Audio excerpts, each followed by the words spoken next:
可想象，不可想象。今日睇嘅呢一套樓116平方嘅房，實用面積咧去到256平方，有5個房、5個衛生間、4個套房、3個大浴缸嘅。講出嚟你都唔信啦！今日咧 Kiki 帶大家實地睇睇啊！嗱，呢邊大露台出嚟，即使落雨天唔會影響採光同埋視野嘅，可以睇江景、湖景。前面尖尖嗰度咧就係珠海最大嘅海鮮批發市場，平靚正，中意食海鮮嘅喺呢度步行出去就係噶啦喎。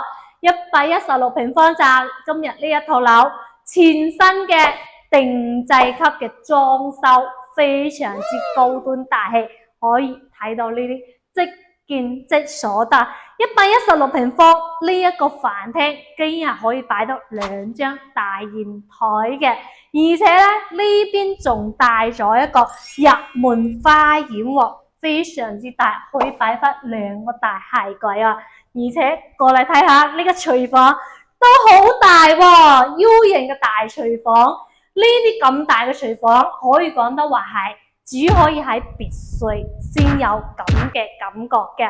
再過嚟睇下我哋嘅休息區，嗱，1樓咧就做咗2個房嘅，咁係一個套間大嘅客房嘅。咁呢一間房咧，而係我喺呢一套樓睇嘅最細嘅一個房間嚟嘅，而且我哋而家睇到呢啲裝修都係定制好嘅。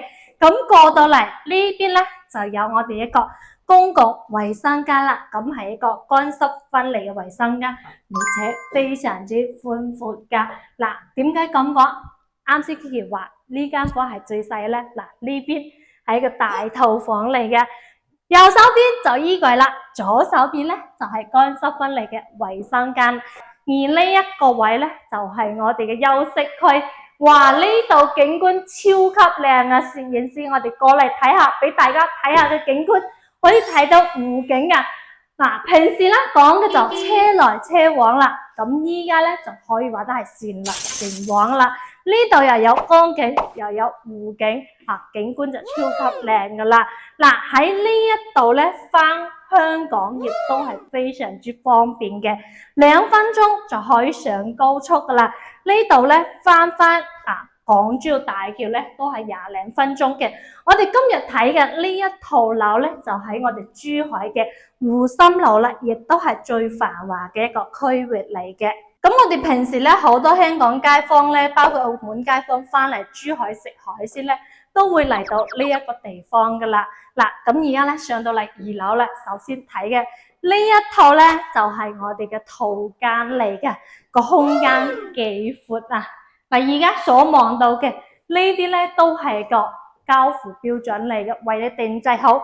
咁往時我哋拍嘅樣板間啦，佢上面都會貼住有非交付標準，但係今日睇嘅呢啲係冇嘅，呢啲咧就係為你量身定制噶啦。嗱，咁而家入嚟呢邊睇下佢個衛生間啦。嗱，有浴缸噶，幾大啊？呢個浴缸包括淋浴區幾大啊？係咪啊？嗱，乾濕分離嘅衛生間嚟嘅，呢個咧就第3間房嚟噶啦。咁呢度咧就帶咗浴缸啦。咁過嚟呢邊睇咪？嗱，呢一個咧又係套房嚟嘅，而且佢嘅景觀咧就超級靚噶，270度嘅採光啊！呢個休息區幾大，出面咧仲有個咁大嘅露台喎，冇話種花種菜啦，種樹都得啦，甚至養寵物係嘛？呢邊咧又為你定制好嘅書台啦、電視櫃啦，包括我哋睇嘅衣帽間啦。嗱，咁過到嚟呢邊又有我哋嘅大浴缸啦，我哋最中意嘅啦，淋浴區又喺呢度啦。咁呢個咧亦都係要坐，哇，景觀靚，採光又靚，房間咧仲更加之靚，而且家私都好靚添。嗱，呢度咧只係2樓嚟嘅，我哋3樓仲有一個大套間喎，我哋成日去睇埋先。嗱，咁而家咧就上到嚟3樓咯，睇緊呢一個咧仲係一個大套間嚟嘅喎，話空間比較闊噶啦，而且我哋所睇嘅每一個房間咧，後面嘅背景牆咧都係做好晒嘅，呢啲咧就係定制級嘅裝修嚟噶啦。